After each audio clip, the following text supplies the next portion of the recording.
Hey,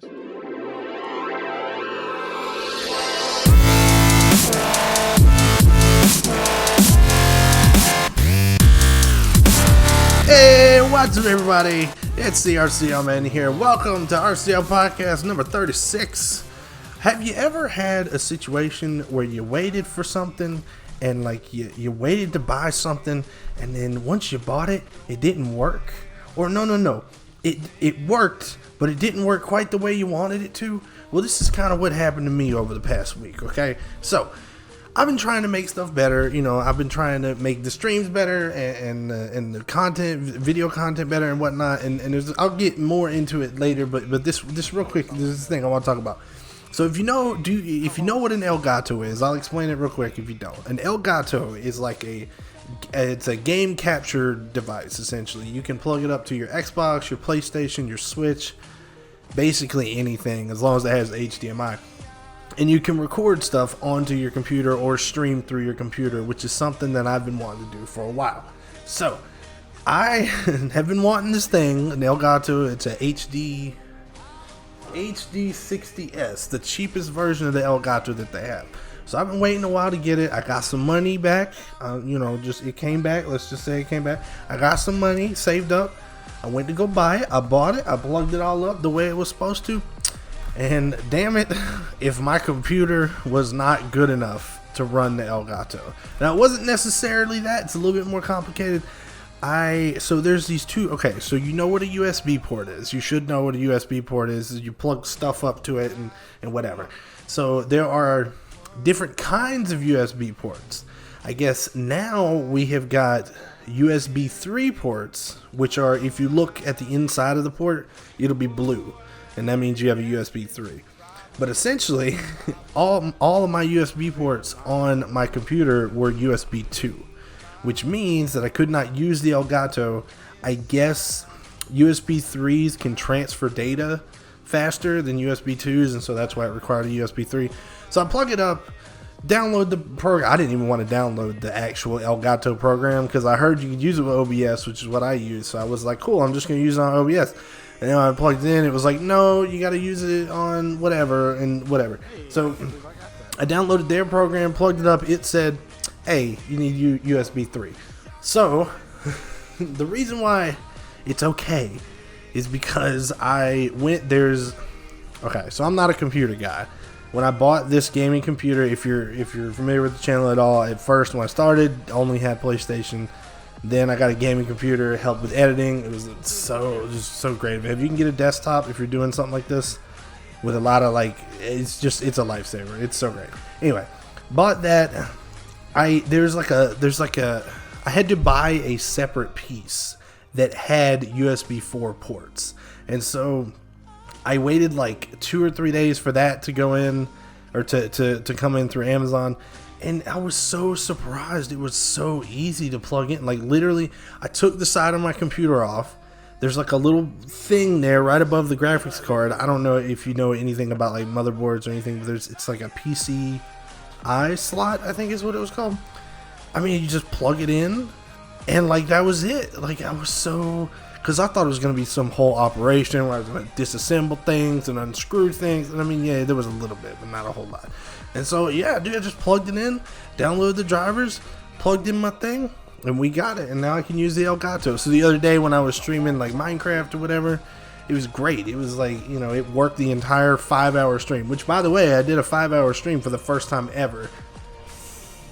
Don't know if I'm gonna do that again, if I'm honest. Maybe on a special occasion. I know that when Extra Life comes up this year for Rooster Teeth, I'm gonna try and join that and do a streamy charity thing. We'll see when that happens. But anyway, enough talking about what happened in the past week. That was a bit of a long one. Let's get into some new stuff. My name is theRCLman. If you don't know, you can catch me streaming Rec Room on YouTube Wednesdays and Fridays at 12 o'clock Eastern Standard Time. Midnight, basically, at 12 o'clock at night, whatever. And then Thursdays and Saturdays I do my Twitch stream, same time, just on Twitch, same name, blah blah blah. Anyway, we're getting to some new stuff today. Today we've got to talk about the brand new Switch that'll be coming out in September. Let's see here. Ubisoft has got a little bit, not huge issues, but a little bit of issues with some music in their upcoming games. There's a Dr. Mario World that came out on mobile. We'll talk about that a little bit. And Facebook has some exclusives that are coming up for VR, so we'll talk about that as well. Anyway, let's go ahead and get started with the news.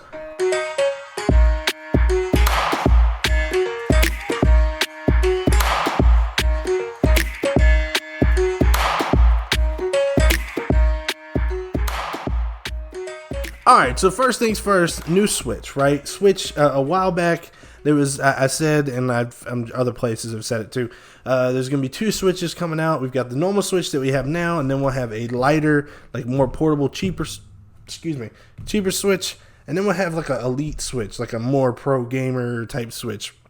Ain't got no information on that pro Switch, alright? They said it's going to be like a year or so until we even, whatever, we're not dealing with that. They announced the Switch Lite, which is the smaller one. They've got like three colors. I think it's like gray, yellow, and teal, or maybe it's red, yellow, and teal. It's yellow and teal for sure. And then they've got like a special edition coming out for the Pokemon games. But anyway, $200 for the new Switch. It'll come out September 20th. There'll be a couple of differences compared to the normal Switch. Be handheld only, so you can't plug it up to your TV. There'll be no dock or anything. You cannot remove the Joy-Cons, so the little things that come off and you can play with. No, none of that. It's all one thing, right? And then, but it will have improved battery life, so it should last a little bit longer depending on what game you're playing. That's just some general information for that. September 20th, like I said, that's when that comes out. We'll go on to the next thing here. Let's see here. Ubisoft is, so I remember at E3, they had said, oh, no, they didn't say this. No, not this E3, but the E3 previous, so 2018 E3.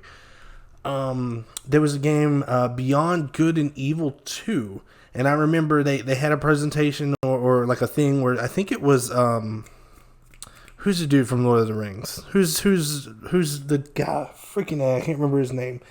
Anyway, the main character from Lord of the Rings, I can't remember his name. Is it Bilbo Baggins? I don't think so. Elijah Wood, I think is his actual name. But anyway, he came out and was talking about they have some sort of program where you can submit music and art, and they'll put it into the games.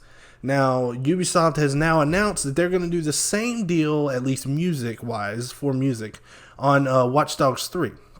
So the only, like, this is cool. I think it's cool. You can submit your songs and maybe put them on the game. You can, they also said you could submit snippets. So if you have like, you have a guitar riff or something, if you have like a vocal line or something you want to put in there, you can do that. And then they said, other people will collaborate and kind of make a full song. I mean, it sounds cool on the surface, but there were some things that people brought up that was basically like, most games have composers or people that work on music for the game. So is it kind of just saving Ubisoft money to use the fans to just make the music? You know what I mean? Is that what they're doing? Or is it more of a situation where they are making the music, but they're just kind of giving this little extra incentive for fans to be more invested? Or are they like legitimately robbing, an actual person of a job? That's kind of the thing that people had pointed out about it. I don't know. See, I feel like if you're at a professional level, like this is probably more for like amateur stuff, like people who want to like get their name out there, like people who want to for instance, if I made something, which I have thought about doing, like made a song or something and put it on there, it would be more for me to get my name out there instead of like, I mean, you are compensated now. If they do use your song, I think they said it's $2,000 per song, but they intend for multiple people to work on the songs.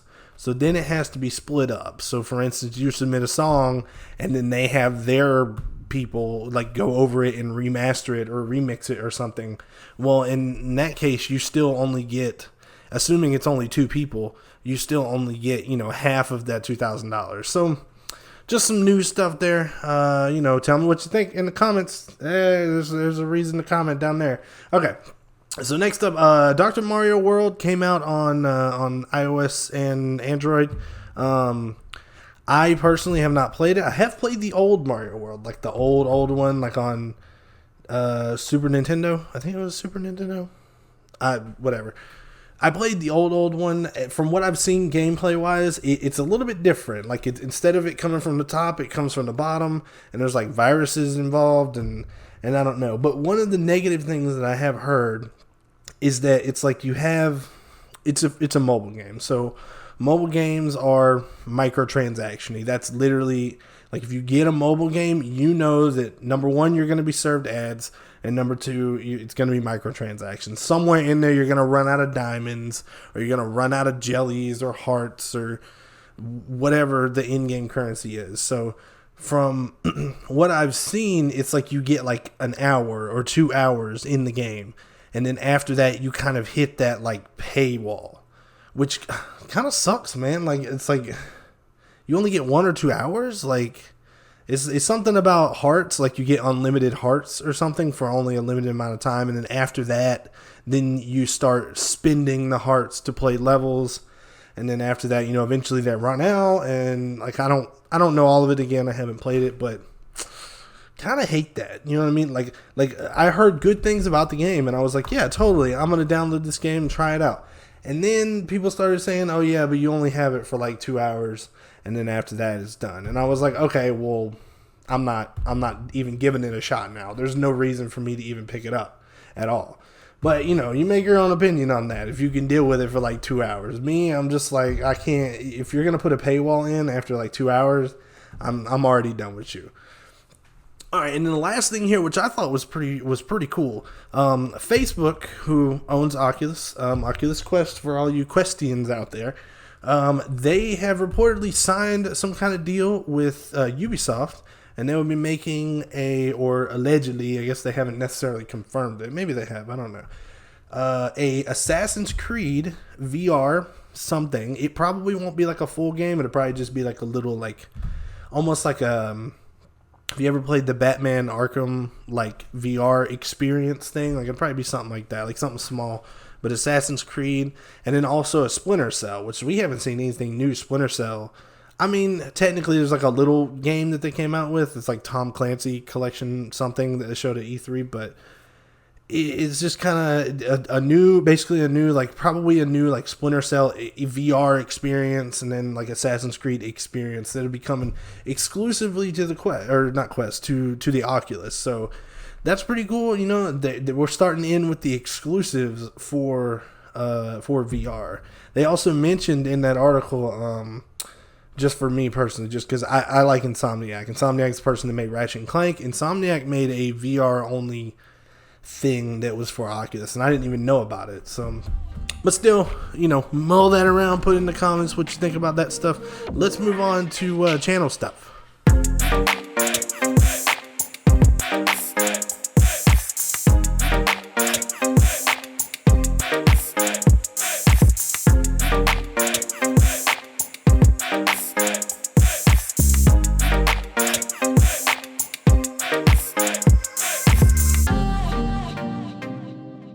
Alrighty, so channel stuff. Let's see here real quick on the numbers update here. I'm up to 290 as of today. Today is the 16th, although technically, yeah, it's the 16th. So yeah, up to 290 today. That's fucking awesome. 10 away from 300. I don't even have a plan for podcast 3 for number 300. I feel like I should definitely do something like a subscriber video, but it's like I want to keep topping myself. You know what I mean? I don't want to just do like the lame. I mean, definitely since 250 was awful, honestly. Like I said I was going to do this thing, and then I did it, and it just ended up awful. If you're part of our Discord, which will be down in the description, if you're part of the Discord, somewhere on there, you can find that video that I tried to do for 250 subs. And there's also another video when I was trying out some eye stuff. Let's see. So almost 300 on subscribers here on YouTube. Yay! Fuck yeah. And then let's see, 40 on Twitch. So I'm 10 away on both of the platforms, and that's pretty cool.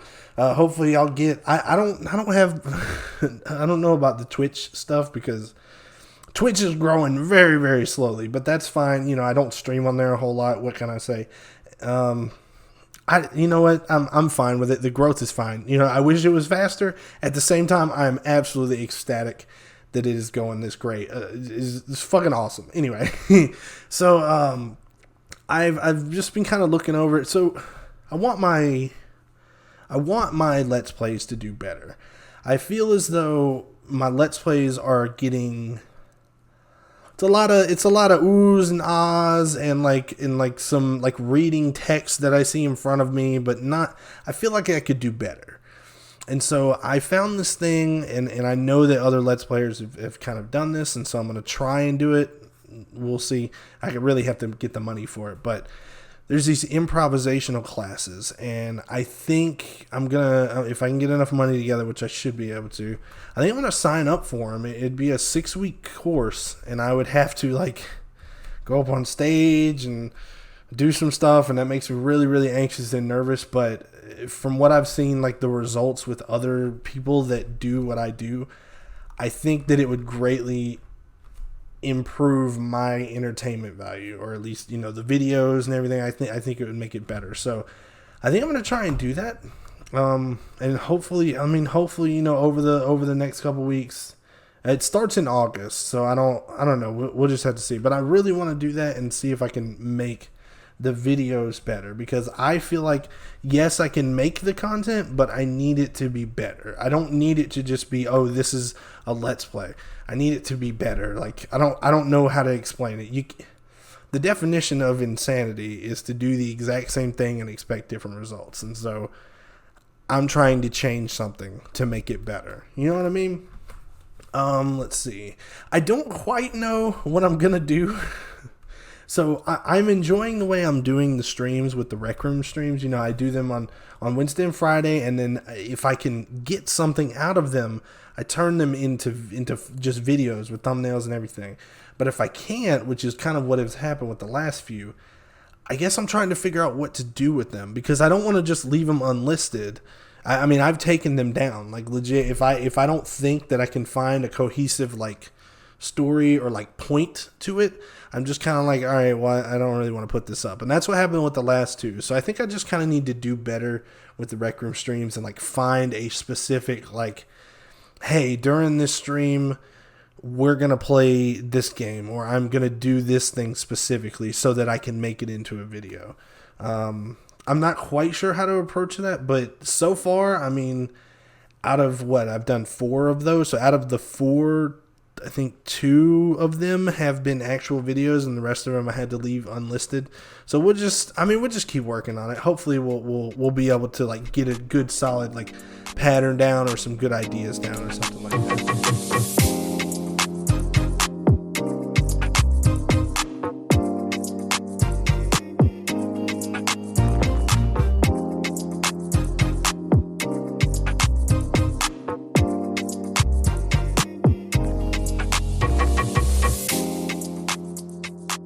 All right, everybody. Well, thank you for joining me for podcast number 36.